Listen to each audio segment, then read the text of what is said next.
అప్పట్లో అతను ఓ మామూలు సారా వ్యాపారి. తండ్రి నుంచి వారసత్వంగా వచ్చిన వ్యాపారం అతనిది.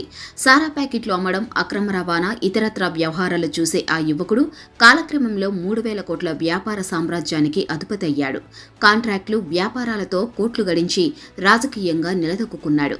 అక్రమాల పునాదులపై వెలిసిన ఆ వ్యాపారానికి రాజకీయం తోడవడంతో మరిన్ని కొత్త పుంతలు తొక్కింది. సారా వ్యాపారం నుంచి వ్యాపారవేత్తగా ఎదిగిన సీఎం రమేష్ ఇప్పుడు అనకాపల్లి బీజేపీ ఎంపీ అభ్యర్థిగా పోటీ చేస్తున్నారు. కడప జిల్లా నుంచి వచ్చి అనకాపల్లిలో కోట్లు కుమ్మరించేందుకు సిద్ధమయ్యారు. కడప జిల్లా పోట్లతుర్తిలో ఎవరిని అడిగినా సీఎం రమేష్ సారా వ్యాపారం గురించి చెబుతారు. తండ్రితో కలిసి సారా వ్యాపారం చేసే క్రమంలో కేసులు కూడా ఎదుర్కొన్నారు. సీఎం రమేష్ తండ్రిపై పీడీ యాక్ట్ కూడా ఉంది. 1989-94లో కాంగ్రెస్ అధికారంలో ఉన్నప్పుడు కేసుల నుంచి బయటపడేందుకు సీఎం రమేష్ కడపలో ఉన్న ఓ మంత్రి సాయం తీసుకునేవారు.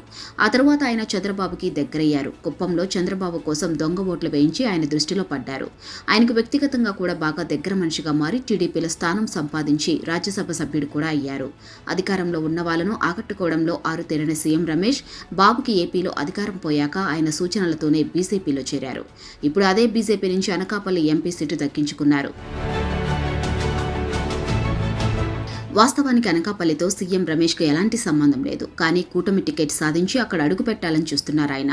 అక్కడ పోటీకి ముందే తన దందా మొదలుపెట్టారు. తనకి సంబంధించిన కొందరు వ్యాపారుల సంస్థలో జీఎస్టీ అధికారులు తనిఖీలకు వస్తే వారిని బెదిరించారు. ఏకంగా 200 మంది బ్యాచ్ని తీసుకువెళ్లి జీఎస్టీ అధికారులపై దౌర్జన్యం చేశారు. వారిని భయభ్రాంతులకు గురి చేశారు. తమ ఎంపీ అభ్యర్థిలా రౌడీయిజం చేశారంటే దానికి బీజేపీ ఎలా స్పందిస్తుందో చూడాలి. గతంలో వైఎస్ విజయమ్మ విశాఖ నుంచి పోటీ చేసిన సందర్భంలో కడప మనుషులు వచ్చారు. విశాఖను ఆక్రమించుకుంటారంటూ అసత్య ప్రచారం చేసి ఆమెను ఓడించారు. మరిప్పుడు అదే కడప నుంచి వచ్చిన సీఎం రమేష్ అనకాపల్లిలో 200 మందితో దౌర్జన్యం చేయడాన్ని ఎలా చూడాలి? ఆయన్ను అనకాపల్లి వాసులు ఎందుకు ఆదరించాలి?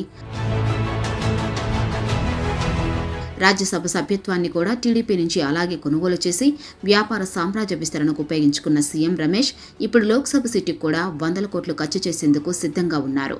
అనకాపల్లిలో ఆల్రెడీ పోట్లదుర్తి బ్యాచ్ దిగిపోయింది.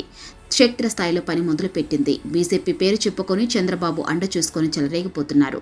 ఆ ప్రాంతంలో ఆయనకు ఏమాత్రం సంబంధం లేకపోయినా ఓటుకు నోటిని ఎరవేసి గెలుస్తారన్న ధీమాతో ఉన్నారు సీఎం రమేష్.